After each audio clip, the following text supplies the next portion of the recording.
care au spus că nu mai suportă aceste ordine mizerabile care le vin de la Predoiu. Deci, Sunt unii care Octavian Dan, proba mea este următoarea. Unii o să se pensioneze. Domnul Octavian Dan, purtătorul de cuvânt de la IGPR, l-am sunat de 2 ori, ne-a răspuns prima oară, ne-a închis. Alo? Și a doua oară a închis. De ce nu răspundeți, domnul Dan? Că sunteți plătiți din banii publici. Pentru asta. Ar trebui să ne dați explicații pentru ce s-a întâmplat. Fix pentru asta e. Sunați-vă purtătoarea de cuvânt a Poliției Capitale. Păi n-are legătură, e de la IGPR. N-are nicio legătură. Mai sunați încă o dată la domnul Octavian Dan, vă rog frumos. Încă o dată. Nu există. Da. Vă rog, domnul Vișan.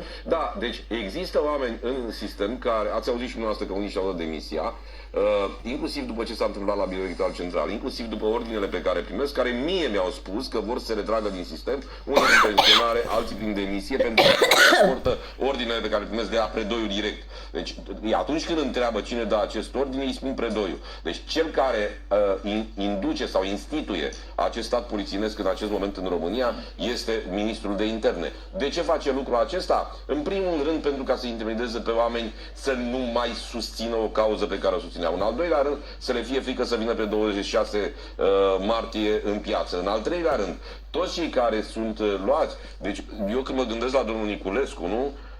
L-am văzut la foarte multe acțiuni și un băiat atât de cu minte. Nu știu de ce ai putea să ai cu el, de ce să te duci peste el în casă. Nu e un om nici violent, nici ceva. Este ceva un motiv că ține cu Călin Georgescu. Păi ăsta nu este un motiv de dictatură. Ba da, ăsta e motivul. Deci dacă ții cu Călin Georgescu și o și spui, automat ți se pune un stigmat pe frunte. Da, nu vine și timpul lor. Că toți au plătit la Predoiu, crede că scapă de chestiile astea la un moment dat. A fost ministrul justiției, domnul Vișan. A fost ministrul justiției și a făcut nenorocirile pe care le-a făcut în justiție. Am văzut. A dat codurile alea care erau praf și pe care Curtea Constituțională jumătate le-a declarat neconstituționale, a numit procurorii ăia care am văzut ce au făcut pe acolo.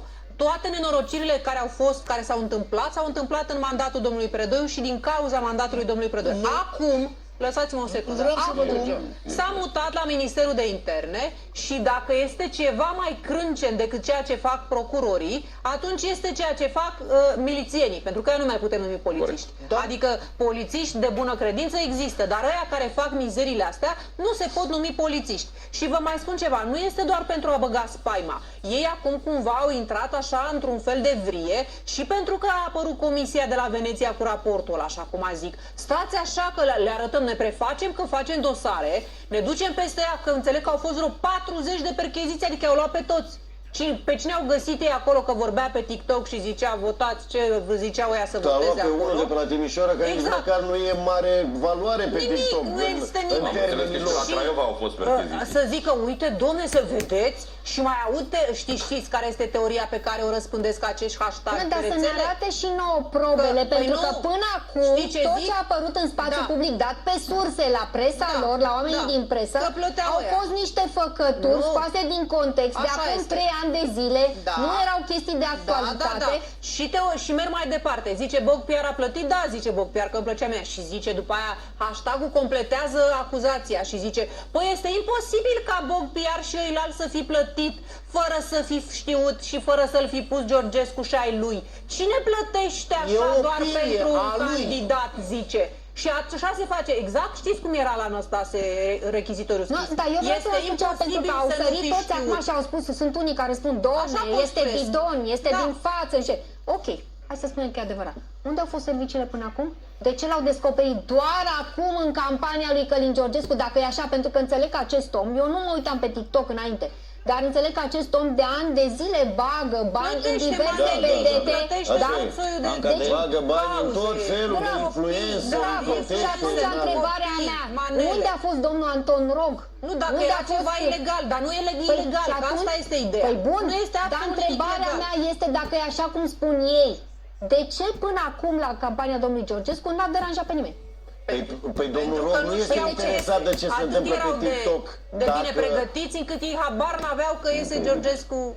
Deci domnul Rog nu era interesat dacă niște copii sunt impactați nasol de TikTok. Dar e interesat dacă alți influenceri țin cu Georgescu. Asta e ultra Vreau important. să-l întreb pe Alin Stanciu. Dom'le, noi toți, și am auzit și acum la ultimul protest că vrem o țară ca afară, o să vă arăt cum le spunea, era un nene care le spunea ce să strige și cum se strige. Era ca la vorba, o să vedeți, celui care a făcut clipul respectiv, ca la spectacolele alea cu copii, Gașca Zurli, când le strigă copiilor ce să strigă. Și ea striga în piață ce le spunea un nene.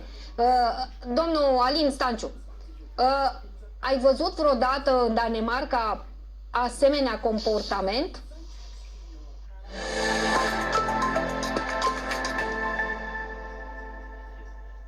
The Champions League match is starting in 30 minutes.